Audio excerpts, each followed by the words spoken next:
இந்த டாஸ்மாக் மூலமா வர்ற 45,000 கோடி 55,000 கோடி வருமானம், அரசுக்கு வருமானத்தை நீங்க பூரண மதுவிலக்கு கொண்டு வந்து இந்த வருமான இழப்பை சரி செய்வதற்கு, ஈடு செய்வதற்கு ஒரு டிபார்ட்மெண்ட் ஆஃப் சேல்ஸ் டிபார்ட்மெண்ட் தனியாக உண்டாக்கி அதற்கான ஒரு ஸ்ட்ரைட் ஃபார்வர்ட் ஆஃபீஸர்ஸை போட்டு அதை கண்ணும் கருத்துமாக காமித்தால் இந்த 8 லட்சம் ரூபாய் கடன் 2 வருஷத்துல அடைச்சிடும். அதாவது பட்ஜெட்டை படிக்கும்போது அதனுடைய தராதரத்தையும் அதனுடைய ஆளுமையும் அப்படியே வெளிக்கொண்டு வரணும். அப்படி இருக்கணும். அந்த சயின்டிஃபிக் இன்சைட்ஸ் ஒரு அரசுக்கு வந்து ஜீரோ பட்ஜெட்டோ அல்லது ஷேடோ பட்ஜெட்டோ போடுறது அரசுக்கு வந்து அரசை கிரிட்டிசைஸ் பண்றது இல்லை. அரசை இன்னும் மென்மேலும் அது அரசுக்கு தான் நல்லது. யாரும் மோஞ்சானா இருக்கணும் அவங்களெல்லாம் அடையாளம் இருக்கு. அவங்களுக்கு தேவையான திட்டங்களை தீட்டி அதற்கான நிதியை ஒதுக்கி இதுதான் வந்து ஒரு பிஸ்கல் மேனேஜ்மெண்ட். இத்தனை கோடி ரூபா இதுக்கு ஒதுக்கிருக்கோம். அதில் ஒரு வேடிக்கை என்ன, ஒதுக்கப்படும், தரப்படும், கொடுக்கப்படும், இந்த மாதிரி பேச்செல்லாம் பேசக்கூடாது.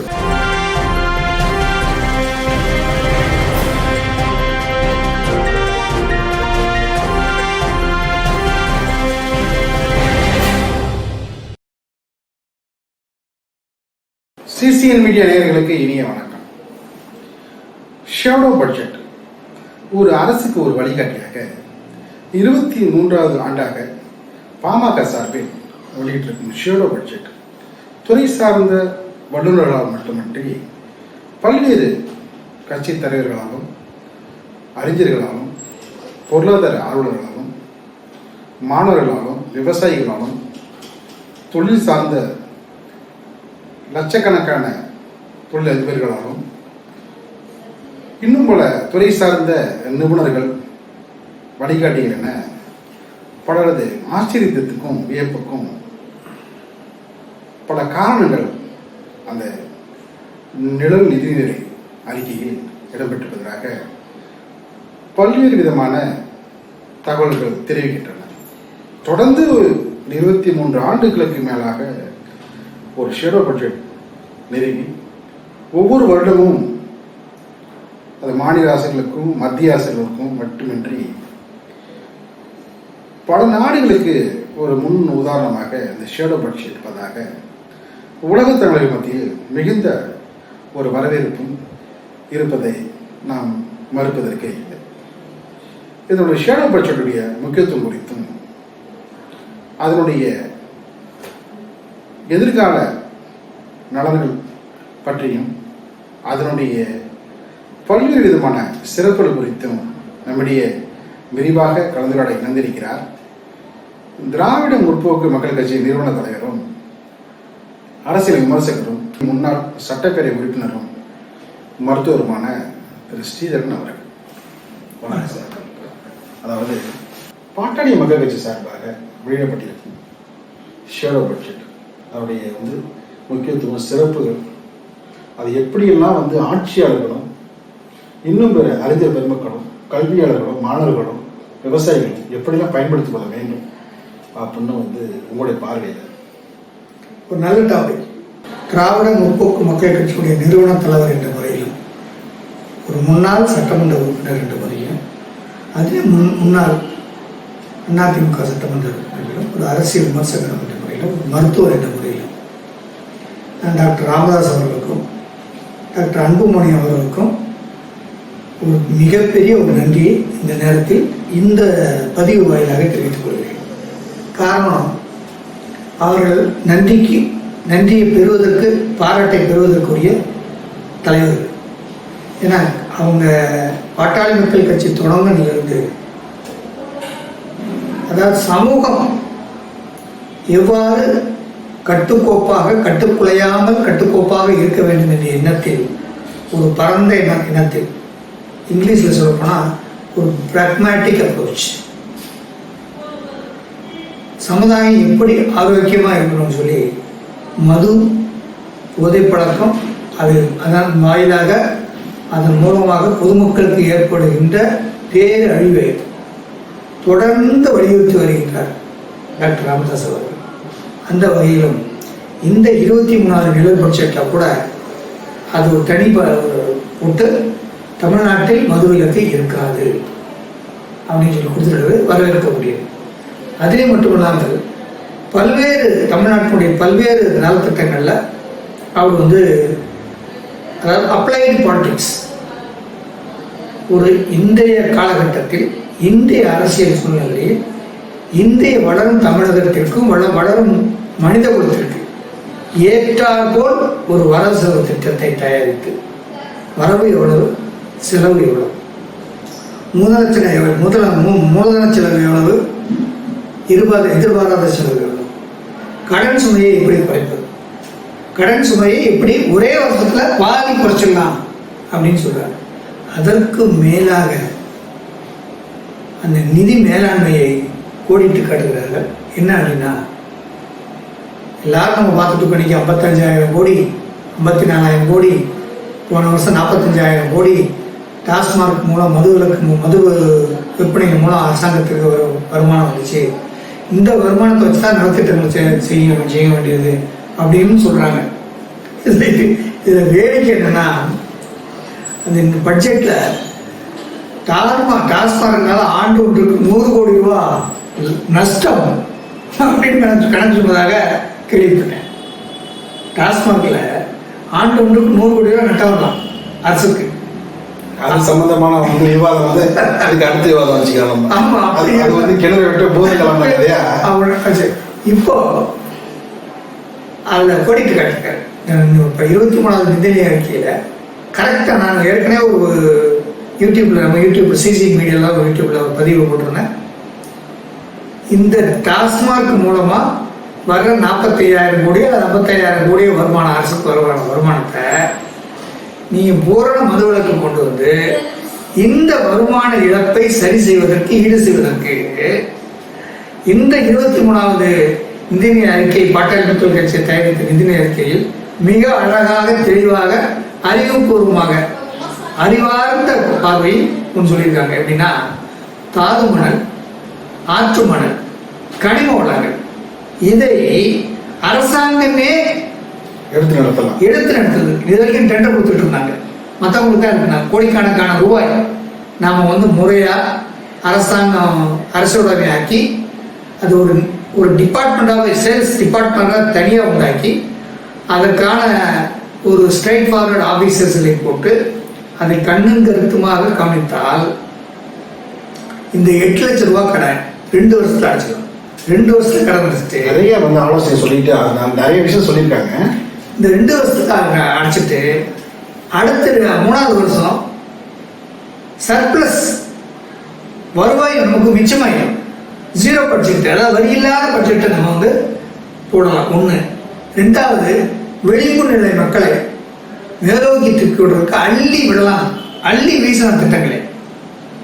அப்புறம் தமிழ்நாட்டுடைய கட்டமைப்பு, இன்ஃப்ராஸ்ட்ரக்சர் டெவலப்மெண்ட், அப்புறம் தமிழ்நாட்டுடைய ஸ்டார்ட் அப் இண்டஸ்ட்ரீஸ், புதுசா முதற்தடையாக தொடங்குற இண்டஸ்ட்ரீஸ், அப்புறம் ஆர்டிபிஷியல் இன்டெலிஜென்ஸ், அப்புறம் விவசாயம் சார்ந்த தொழில்கள், விவசாயம் சார்ந்த தொழிற்சாலைகள், விவசாயம் சார்ந்த தொழிற்சாலைகள், விவசாய உற்பத்தி, அந்த உற்பத்தியை நேரடி கொள்முதல் விவசாயம் வாங்கி அதனால் விவசாயிகள் பயனடைகிறது. இப்படி பல்வேறு திட்டங்களை சயின்டிபிக்கா, அதாவது உள்ளபடி இது நடக்கும் அப்படிங்கிறத சொல்லியிருக்காரு. நான் என்ன ஆட்சியாளர்களுக்கும் இந்த மற்ற அதிகாரிகளுக்கும் இந்த காணொலி மூலம் நான் சொல்றது என்னன்னா, தயவு செய்தெல்லாம் படிங்க, எக்ஸ்பர்ட் அரசு கேளுங்க. நீங்க பட்ஜெட் போட போறீங்க, ஒரு அருமையான பட்ஜெட்டை போடும், மக்கள் வரவேற்கக்கூடிய ஒரு பட்ஜெட்டா போடும். இப்படித்தான் பட்ஜெட் இருக்கும். அதாவது பட்ஜெட் ஆங்கிலத்தில் சொல்லுவாங்க, இந்த budget should speak its volume. அதாவது பட்ஜெட்டை படிக்கும்போது அதனுடைய தராதரத்தையும் அதனுடைய ஆளுமையும் அப்படியே வெளிக்கொண்டு வரணும். அப்படி இருக்கணும். அதில் அந்த சயின்டிஃபிக் இன்சைட்ஸ், அறிவுபூர்வமான அந்த முன்னெடுப்பு அதில் தென்படும். இந்த ஷேடோ பட்ஜெட்ல அதெல்லாம் இருக்கு சொல்லுங்க. அது இருக்கு. ஒவ்வொரு துறையிலையும் சிந்திச்சு எளிதாக செய்யக்கூடியது, பெரிய ஒரு காரியம் கிடையாது. இதெல்லாம் செஞ்சிருந்தா தமிழ்நாடு இன்னும் முதல் மாநிலம், இந்தியாவிலேயே முதல் மாநிலமாக வருவதற்கு வாய்ப்புகள் நிறைய இருக்கு. கல்வி கடன் ரத்து, விவசாயிகளுக்கு மானியங்கள், அப்புறம் விவசாய மின்சார இலவச மின்சாரங்களுக்கு மானியங்கள், அப்புறம் போக்குவரத்து தொழிலாளர்களுக்கு ஓய்வூதியங்கள், எல்லா வேலை வாய்ப்பை செக்டர் வைஸாக சொல்லியிருக்காரு. காலை சிற்றுண்டி போல மாநில இந்த மாணவர்களுக்கு வந்து நிறைய வந்து செய்யணும் சொல்லிட்டு அதுவும் குறிப்பிடப்பட்டு, அப்போ தொழில்சார அமைப்புகள் எல்லாருக்கும் ஓய்வூதியம், புதிய வேலை வாய்ப்பு, அப்புறம் ஊக்கத்தொகை, இது எல்லாமே வந்து நம்ம வந்து இந்த நிர்வாகத்தை ஒரே ஒரு சிம்பிள் தான். நீங்கள் வந்து அரசோட மேற்கு அதான் எங்களுக்கு மையக்கருத்து. கனிம வளங்களும் ஆற்று மணலையும் தாது மணலையும் அரசுடைய அமைச்சாக்கி அரசே விட்டால் அந்த வருவாயை நலத்திட்டங்களுக்கும் சீர்திருத்தங்களுக்கும் செய்யலாம். அதே வேளையில் கள்ளச்சாராயத்தையும் மதுவிலக்கையும் போதைப் பொருளையும் டாஸ்மாகை ஒழித்து விட்டால் லட்சம் கோடிக்கணக்கான மக்களுடைய வாழ்வாதாரங்களை செம்மைப்படுத்தி விடலாம். மற்ற மாநிலத்தில் உள்ள நிறைய பேர் நண்பர்கள் சொல்லுவாங்க, தமிழ்நாட்டில் வந்து மிகப்பெரிய வந்து ஒரு ஷேடோ பட்ஜெட்டை வந்து ஒரு கட்சி வந்து வெளியிடுறாங்க தொடர்ந்து, அதை பயன்படுத்திக்க வேண்டியது ஆட்சியோட கடமை. எங்கள் மாநிலத்தில் வந்து அந்த மாரி ஒரு இதே இல்லை அப்படின்னு சொல்லிட்டு நிறைய மாநிலத்தில் வந்து இருக்க நண்பர்கள் அப்படி சொன்னாங்க. ஏன்னா யூரோப்பியன் கண்ட்ரியில் பார்த்தீங்கன்னா, ஐரோப்பிய நாடுகளில் அரசுகளுக்கு வந்து பார்த்தீங்கன்னா எதிர்கட்சிகள் தான் வந்து ஷேடோ பட்ஜெட்டை கொடுப்போம். அதை பார்த்தீங்கன்னா வந்து ஐரோப்பிய நாடுகள் மட்டுமன்றி சில ஆப்பிரிக்க நாடுகள்லையும் அந்த நடைமுறையை இன்னைக்கு கொண்டு வராங்க. அதாவது அமெரிக்க நாடுகளையும், வட அமெரிக்கா, தென் அமெரிக்கா போன்ற நாடுகளையும் இந்த ஷேடோ பட்ஜெட்டுடைய முக்கியத்துவம் வந்து ரொம்ப வந்து பரவலாக பேசப்படும். அதுதான் வந்து இங்க உள்ள துரதிருஷ்டமானது என்று நிறைய பேர் சொல்றாங்க. இது எவ்வளவு பெரிய விஷயத்தை செஞ்சிருக்காங்க, இது ஏன் பயன்படுத்திக்க மாட்டாங்கன்னு கேள்வி இருக்கு. அதுதான் என்னன்னா, இதை வந்து ஆக்சுவலா நம்ம என்கரேஜ் பண்ணணும். இந்த மாதிரி 4 பேர் அடிச்சுட்டு 4 கட்சிகள் வந்து ஷேடோ பட்ஜெட் போடும்போது தமிழகம் வந்து அரசியலையும் சரி, அரசியலமைப்பு சட்டத்திலையும் சரி, ஆட்சியிலையும் சரி, ஆளுமையிலையும் சரி, மக்களுக்கு எப்படி எவ்வளவு நன்மை செய்யணும் அப்படிங்கிறது ஒரு விழிப்புணர்ச்சி ஏற்படுத்தும். மக்களுக்கு வந்து எப்படிலாம் பண்ணணும் அப்படின்னு ஆட்சியாளரும் சரி, அதில் உள்ள நிர்வாகத்தில் இருக்கக்கூடிய அந்த அட்மினிஸ்ட்ரேட்டிவ் பெருகுராட்ஸ் இருக்காங்கல்ல, அவங்களாம் இதை படிக்கணும்.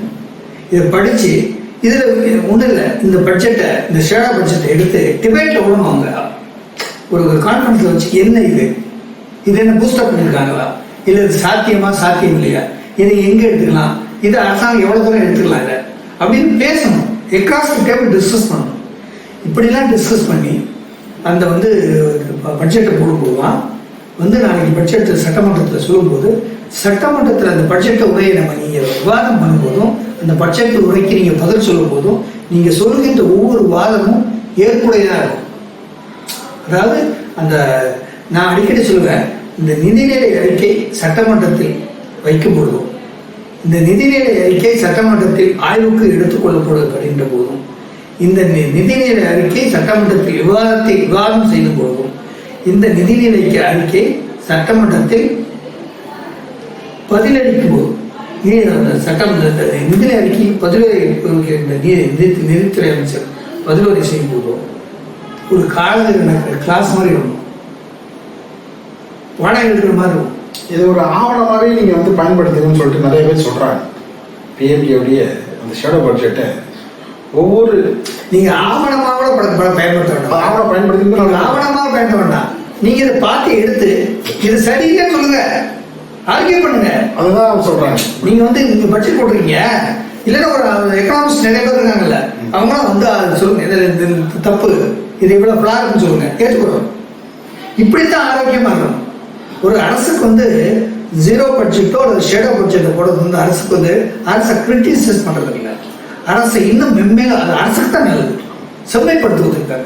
என்ன ஒட்டுமொத்தம் என்ன, நம்ம எல்லாம் நம்ம இந்நாட்டு மக்கள், இந்த நம்ம நாடு வந்து நம்ம தமிழகத்தோட மக்கள் நல்லா இருக்கும், சுபிட்சமாக இருக்கும், அதான் நம்முடைய எண்ணம்.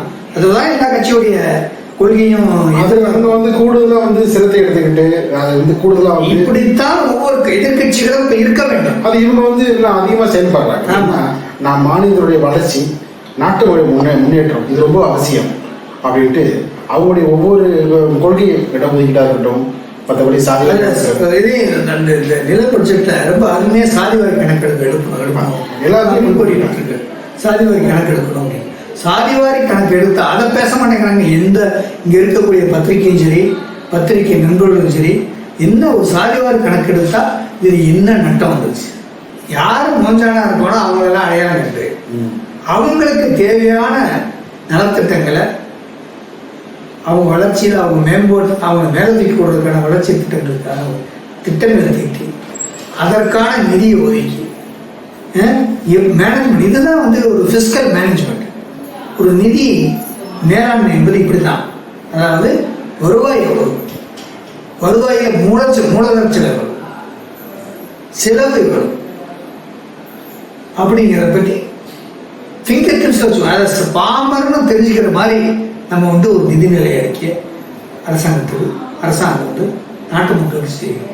இதுக்கு தான் ஒயிட் பேப்பர்னு சொல்கிறோம். நம்ம வெள்ளை அறிக்கைன்னு சொல்கிறோம். ஆனால் நிதிநிலை அறிக்கையை வந்து எல்லோரும் பாராட்டி முடியாட்டக்கூட எதிர்கட்சிகள் ஒவ்வொருத்தரும் இந்த பண்ணியிருக்கீங்க, இதை இன்னும் கொஞ்சம் பண்ணிடலாம் அப்படின்னு பேசுகிற அளவுக்கு அந்த நிதிநிலை அறிக்கை இருக்க வேண்டும். எம்ஜிஆர் காலத்திலும் சரி, ஜெயலலிதா காலத்திலும் சரி, அப்படித்தான் இருக்கும் நிதிநிலை அறிக்கை.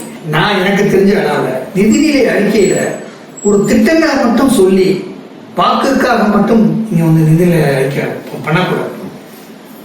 தொலைநோக்கு பார்வையில் இப்போ நிறைய இத்தனை கோடி ரூபா எதுக்கு ஒதுக்கியிருக்கோம், அதில் ஒரு வேடிக்கை என்ன, ஒதுக்கப்படும், தரப்படும், கொடுக்கப்படும், இந்த மாதிரி பேச்செல்லாம் பேசக்கூடாது. ஒதுக்கப்பட்டுள்ளது, ஒதுக்கப்பட்டிருக்கு. படம்ங்கிறது இது வந்து ஒரு ஜாதகம். இந்த வார்த்தை ஜனம்லாம் அரசியல் என்பது வேண்டாம். கேட்டு புளிச்சு போச்சு. ஒதுக்கப்பட்டுள்ளது, ஒதுக்கப்பட வேண்டும், ஒதுக்கப்பட்டிருக்கிறது, ஒதுக்கப்பட ஆணைப்படிக்கு பிறப்பிக்கப்பட்டுள்ளது, அதற்கான சூழல் ஒதுக்க வச்சிருக்கிறது. இப்படித்தான் பேசணும். ஒதுக்கப்படும், பெருக்கப்படும், இது சும்மா அவங்க அறிவு சொல்றது. அதோட அந்த படும் அவ்வளவுதான், அது படுத்தணும். இப்படி வர பட்ஜெட் கடைசியில் பார்த்தேன் பட்டக்காதே படும் அப்படிதான். இது வந்து இந்த வார்த்தை சேனல்கள் பிடிச்சி போச்சு. அதனால வந்து இனி ஆர்டிஃபிஷியல் இன்டெலிஜென்ஸ்லாம் சொல்லுங்க. இப்போ நிதிநிலை அறிக்கையில் இந்த நில பட்ஜெட்டில் ஆர்டிஃபிஷியல் இன்டெலிஜென்ஸ், நான் என்ன சொல்கிறேன், இந்த ஆர்டிஃபிஷியல் இன்டெலிஜென்ஸ் வந்து எவ்வளவு தூரம் ஒவ்வொரு துறையிலையும் ஆதிக்கம் செலுத்த போகுங்கிறது இப்பவுமே கோடிட்டு காட்டியிருக்கு. அவங்க ரொம்ப அப்டேட்டாக இருக்காங்க. ஒவ்வொரு வருஷம் பார்த்தீங்கன்னா அந்த அப்டேட்டோட வந்து வரதுனால தான் அந்த ஷேடோ பட்ஜெட்டுக்கு எவ்வளோ ஒரு வரவேற்பு முக்கியத்துவம். அப்போ இருக்கும்போது என்ன பண்ணணும்னா, இந்த மாதிரி இதெல்லாம் எடுத்து என்ன பண்ணீங்க, அப்போ ஒவ்வொரு சட்டமன்றத்துலையும் இந்த மாதிரி இல்லை இங்கே நாங்கள் பண்ணியிருக்கோம். அதில் வந்து ஜெயலலிதா சொல்லுவாங்க. ஆனால் பட்ஜெட் போர்டில் இருந்தது பல அறிஞர்களை வல்லுநர்களை வச்சு நம்ம பட்ஜெட் போட்டிருக்கோம்.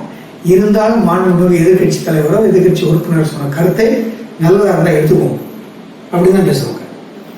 அப்படிதான் பேசியிருக்காங்க. இது யாருமே அவைக்கருப்பில் இருக்கு. 99 காலகட்டமாக இருக்கட்டும், நீங்கள் அப்போ வந்து சட்டவிரோதம் இருந்தீங்க. நிதிநிலை மானிய கோரிக்கையை வந்து அப்போ வந்து பரபரப்பாக பேசப்படுது. அதுக்கும் இல்லாமல் ஒரு ஆட்சி 5 வருஷம் இருக்குன்னா 5 வருஷத்துல ஏதாவது ஒரு வருஷத்துல சமுதாய சீர்திருத்தத்துக்கு ஆட்சி என்ன பண்ணியிருக்கீங்க சொல்லணும். இப்போ அதிமுக 10 வருஷம் இருக்கு. சமுதாய சீர்திருத்தத்தில் என்ன சொல்லிச்சு, 10.5 உங்களுக்கு கொடுத்துச்சு, 2.5 கிராமத்து மாணவர்களுக்கு கொடுத்துச்சு. அதுக்கு எத்தனை பேர் சமுதாய சீர்திருத்தம். அப்புறம் பாதுகாப்பட்ட வேளாண் மூலமாக தஞ்சை மாவட்டத்தை அறிவிச்சாங்க, நெற்களஞ்சியத்தை அறிவிச்சாங்க. கார்பன் அந்த மாதிரி காவிரி மேலாண்மை அறிவிச்சாங்க. 11 மருத்துவக் கல்லூரியை கொண்டு வந்து ஒரு டிஸ்ட்ரிக்ட்டுக்கு ஒரு மருத்துவக் கல்லூரி அப்படிங்கிற திட்டத்தை கொண்டு வந்தாங்க.